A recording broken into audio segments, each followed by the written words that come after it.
हम सब जानते हैं कि जो छोटे बच्चे होते हैं, अर्ली एज जो बच्चों की होती है, वो लर्निंग फेज के लिए सबसे इम्पोर्टेंट फेज होता है। अगर हम छोटे बच्चों को क्रिएटिव रखेंगे, उनको एक्सपेरिमेंटल लर्निंग देंगे, उनसे बहुत सारे टास्क करवाए जाएंगे और उनको हम चीज़ों को विजुअलाइज करवा के जब उनको सिखाते हैं तो वो बच्चे बहुत अच्छे से सीखते हैं। इसीलिए कहा जाता है जो बच्चे हैं वो हमारे पेड़ों के जड़ हैं। जड़ अच्छा होगा तो जाकर आगे वो अच्छा फ्रूट फल देगा, राइट। तो हमें हमारे स्कूल में, हमारे एकेडमिक्स में जो सबसे मोस्ट इम्पोर्टेंट क्लासेस हैं, मैं समझता हूँ वो primary section, pre primary section है, जिसमें वर्क करना हमें सबसे ज्यादा जरूरी है। हमें जो भी कल्चर डेवलप करना है, वो चाहे इंग्लिश कल्चर हो, चाहे बच्चों का एक्टिविटी कल्चर हो, बच्चों का सिविक सेंस डेवलप करना हो, ये सबसे आसान होता है इनकलकेट करना इन द प्राइमरी सेक्शन। किताबें हमारे लिए क्यों जरूरी है, इसके लिए बहुत सारे एग्जांपल्स दिए मैंने और बहुत अच्छे से समझाया कि किताबें हमें क्यों पढ़नी चाहिए। और इंडीड हमें किताबें पढ़नी चाहिए। ये हमारे थॉट्स को डेवलप करता है, हमारे सोचने की क्षमता को एनहांस करता है। किताबें जब हम पढ़ते हैं तो हमें बहुत सारी चीज़ों के बारे में नॉलेज होती है, हमें अपने हक पता चलते हैं, हमें अपने बारे में पता चलता है, हमें अपने सोसाइटी के बारे में पता चलता है, हमें कैसे बिहेव करना चाहिए, कैसे रहना चाहिए, ये पता चलता है। और इसके साथ साथ हमारा एजुकेशन, हमारी नॉलेज जब बढ़ती है तो हम विनम्र रहना, हम हम्बल रहना सीखते हैं। कई लोग नेगेटिव एटीट्यूड शो करते हैं, कई लोग बहुत एजुकेटेड होते हैं, वो कभी भी एंगर उनके अंदर नहीं होता, उनके अंदर हमेशा ग्रेटिट्यूड होता है towards the society, towards the persons, towards the people around them, right. ये इसीलिए होता है क्योंकि ये बहुत अच्छी कहावत है कि एक फलों से लदा हुआ पेड़ ही हमेशा झुका रहता है और जो फल जिस पे नहीं होते वो तो अकड़ के खड़ा रहता है। तो आप जितना एजुकेशन, जितना नॉलेज अपने अंदर रखेंगे, आप उतने हम्बल बनेंगे, उतने ही सहज बनेंगे और आप किसी से जब बात करेंगे तो आपकी नॉलेज बोलेगी, आपकी अकड़। और ये जो चीज है, ये जो हम्बलनेस है, नॉलेज है, ये पढ़ना, बुक्स पढ़ना, ये आपके डिसिप्लिन से आता है, आपके डेडिकेशन, आपके कंसिस्टेंसी से आता है। सर ने एक एग्जांपल दिया कि जो राजा था वो पेड़ तक पहुंचा, जो बेर का पेड़ था पहाड़ पे, जो वो आदमी था जिसने वहां तक उसको लेकर गया राजा को और फल दिखाया। राजा का कहना था कि भाई फल तो हम वहीं ले लेते, नीचे ही ले लेते, तुमने इतना मेहनत क्यों करवाया। तो अक्सर ये कहा जाता है कि मेहनत जो होती है अपने गोल को पाने के लिए, वो ही डिसाइड करता है कि आपका गोल कैसा मिलेगा, सक्सेसफुली मिलेगा या विदाउट सक्सेस मिलेगा, है ना।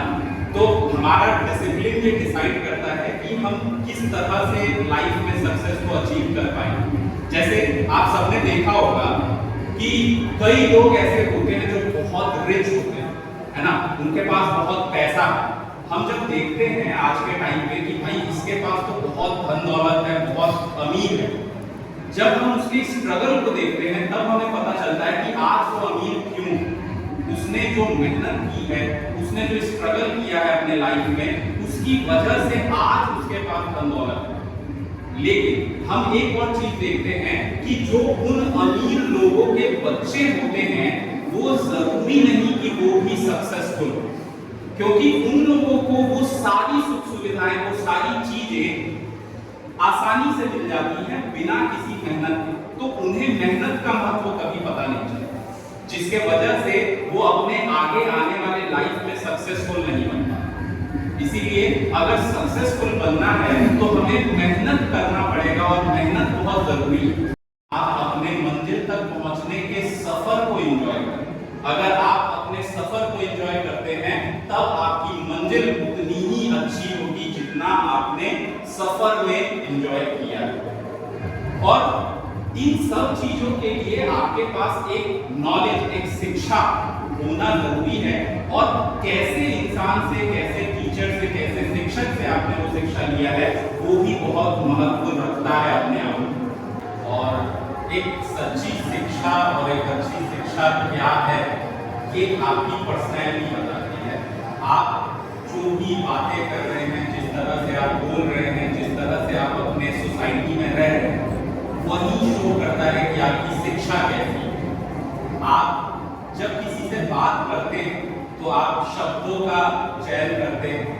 वो शब्दों का चयन ये बताता है कि आपकी शिक्षा किस जगह से मिली है, कैसे अभिभावकों से मिली है, कैसे पेरेंट्स से मिली है, वही आपकी शिक्षा को दर्शाता है।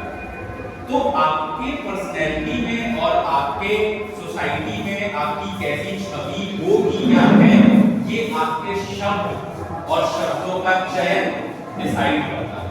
तो ये हमारा सौभाग्य है कि शास्त्री सर हमारे साथ हैं और हमारे ऊपर शास्त्री सर का हाथ है, प्रिंसिपल सर हैं। ये लोग हमें एक तरह से बच्चों की तरह आगे बढ़ाएंगे, सिखाएंगे और हमें बहुत कुछ इन लोगों से सीखने को अपने डे टू डे लाइफ में मिलता रहेगा। अब कोई भी चीज अगर हमसे सीनियर हमको बताते हैं, सिखाते हैं, तो वो सारी चीजें अधूरी हैं जब तक हमारे तरफ से आभार व्यक्त ना। एक ग्रेटिट्यूड शो करता है टुवर्ड्स द सीनियर कि हम उनकी बातों को सुन रहे हैं, समझ रहे हैं और अपने लाइफ में उसे उतार रहे हैं, है ना। हमारे पेरेंट्स भी होते हैं या हमारे भाई बहन कोई भी होता है, हमसे बड़े जो होते हैं, वो जीवन में हमारे लिए बहुत कुछ करते हैं अपने जिंदगी में। वो लोग हमसे बड़े होते हैं, कमाते हैं, तो वो उनका मन होता है कि अपने छोटे भाई बहन जो हैं उन पे खर्चा करना, उनके लिए बहुत सारी चीजें करना। अक्सर कई बार होता है कि जब वो छोटे भाई बहन बड़े होते हैं तो वो ये कह देते हैं कि आपने हमारे लिए किया ही क्या, या आपने जो किया वो आपका कर्तव्य था, आपने किया तो उससे हमें। यहाँ पर जो हमारे बड़े भाई बहन या हमारे माता पिता होते हैं, उनका मन, उनका दिल छोटा हो जाता है, क्योंकि उन्हें वो चीज नहीं मिली जो वो उम्मीद रखते हैं, है ना। उनने आपसे धन दौलत नहीं मांगी। हमारे जो बड़े भाई बहन या माता पिता होते हैं वो कभी हमसे हमारे कमाई का पैसा नहीं मांगते, है ना। वो हमसे क्या चाहते हैं? रिस्पेक्ट चाहते हैं, इज्जत चाहते हैं, है ना, एक आभार चाहते हैं।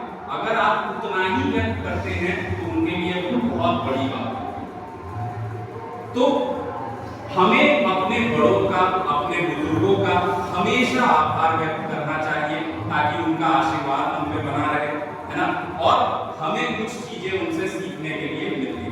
और आई होप कि आप सब लोगों ने एंजॉय किया होगा और कुछ ना कुछ सीखने को मिला होगा, और आप लोग अपने आने वाले दिनों में जो भी आज हम लोगों ने सीखा, समझा, और उस सभी चीज़ों को आप अपने अंदर इंकलकेट करेंगे, उतारेंगे अपने दिनचर्या में। और मंडे से हमारा स्कूल रिओपन हो रहा है, तो इस पॉजिटिव एटीट्यूड के साथ कि हमें कुछ अच्छा करना है, बच्चों को कुछ अच्छा सिखाना है, इस एटीट्यूड के साथ हम स्कूल को ओपन करेंगे और बच्चों का वेलकम करेंगे। हमें ये जो मौका है सेमिनार का, ये आगे भी मिलेगा, है ना। हम इसे मंथ में वंस और ट्वाइस हम रखेंगे हर मंथ में, ताकि आप लोगों को इस स्टेज पे आने का मौका मिले, बोलने का मौका मिले और अपने आप में इम्प्रूवमेंट करने का मौका मिले। तो इसे हम इम्प्लीमेंट जरूर करेंगे। और सेशन के लिए I wish you best of luck, और बहुत ही एनर्जेटिक तरीके से और अच्छे एनर्जी के साथ हम मंडे को मिलेंगे, एक साथ इकट्ठा होंगे और बच्चों का अच्छे से स्वागत करेंगे। तो for today, thank you so much to attend this seminar. I hope you best of luck.